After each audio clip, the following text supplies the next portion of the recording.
நம்ம நடத்திய சர்வே வந்து post exit poll or exit poll அப்படின்னு சொல்லலாம். மொத்தம் 234 தொகுதி எடுத்துட்டோம். அந்த ஒரு தொகுதிக்கும் முன்னாள் காவல்துறை அதிகாரிகள் அவர்களை வச்சோம். மொத்தம் 10 பேர் ஒரு தொகுதிக்கு 2340 நபர்கள் இதில் தேர்வு செய்யப்பட்டார்கள்.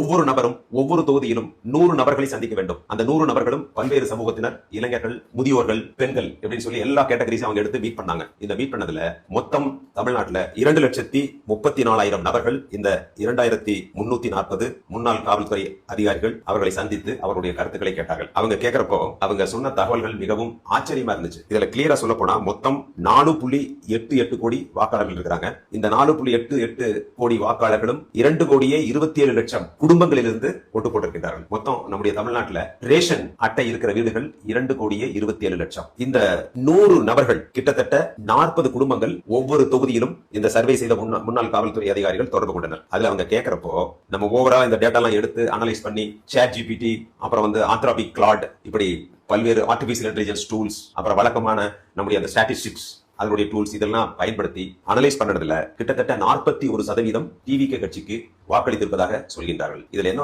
விஷயம்னா, நிறைய திராவிட முன்னேற்ற கழகம் மற்றும் அண்ணா திராவிட முன்னேற்ற கழகம் இந்த கட்சியில் காலம் காலமாக வாக்களித்த மக்கள் எல்லாம் ஒரு சிலர் விஜய் அவர்களுக்கு வாக்களித்திருக்கின்றார்கள், விசில் சின்னத்திற்கு. இதுல என்ன அப்படின்னா, ஏன் நீங்க வந்து எப்பொழுதுமே ட்ரெடிஷனலா உதயசூரியன் அல்லது இரட்டைலை தான் போடுவீங்க, எதற்காக இப்பொழுது விசிலுக்கு போடுறீங்க அப்படின்னு கேட்கறப்போ அவங்க சொன்னது, என்னுடைய பேர குழந்தை, என்னுடைய மகள் எங்களை வந்து இந்த தடவை ஒரு ஓட்டாவது நீங்க போடணும் விசிலுக்கு, இல்லைன்னு சொன்னா நான் வந்து வீட்டுக்கு வர மாட்டேன், சாப்பிட மாட்டேன் அப்படின்னு சொன்னாங்க. என் பேரனுக்காக போட்டேன், பேத்திக்காக போட்டேன், பையனுக்காக போட்டேன் அப்படின்னு சொல்லி நிறைய பேர் சொல்றாங்க. இது வந்து ஒரு ஆச்சரியமான ஒரு தகவல். ஏன்னா எப்பொழுதுமே உதயசூரியனுக்கு போட்டவர்கள் அதுதான் போட்டுட்டு இருப்பாங்க, இரட்டைலைக்கு போடுறவங்க கட்சிக்காரங்க அதுதான் போடுவாங்க. இப்ப கட்சி சார்ந்தவர்களே இந்த விசில் சின்னத்திற்கு ஓட்டளித்திருப்பதாக தெரியும். இதுல west zone, south zone, central zone, இந்த டெல்டா ரீஜியன், இதுல பாத்தீங்கன்னா பல்வேறு விதமான வேறுபாடுகள் தெரிகின்றன. கொங்கு ரீஜியன், அதாவது வெஸ்டர்ன் பெல்ட்ல திமுக, அதிமுக, தாவேகா இது மூணுமே வந்து ஒரு சம பங்குல போயிட்டு இருக்கு. அதே மாதிரி சென்னை மற்றும் இந்த புறநகர் பகுதியில் வந்து தாவேகாவுடைய செல்வாக்கு அதிகமாக இருப்பதாக தெரிகிறது. தெற்கு மாவட்டத்திலையும் அப்படிதான் ஒரு மாதிரி மிக்சர் ஒப்பீனியனா இருக்கு. ஓவராலா பாக்குறப்போ தாவேகா கட்சிக்கு 121 இடங்கள் கிடைக்கும் அப்படின்னு தெரியுது. மீதமுள்ள தொகுதிகளுக்கு 2 பெரிய கட்சிகளுக்கு இடையே ஒரு இழுபறியாக இருக்கின்றது. இது நம்ம வச்ச சாம்பிள். இதுல எனக்கு வந்து எந்த வெறுப்பும் கிடையாது.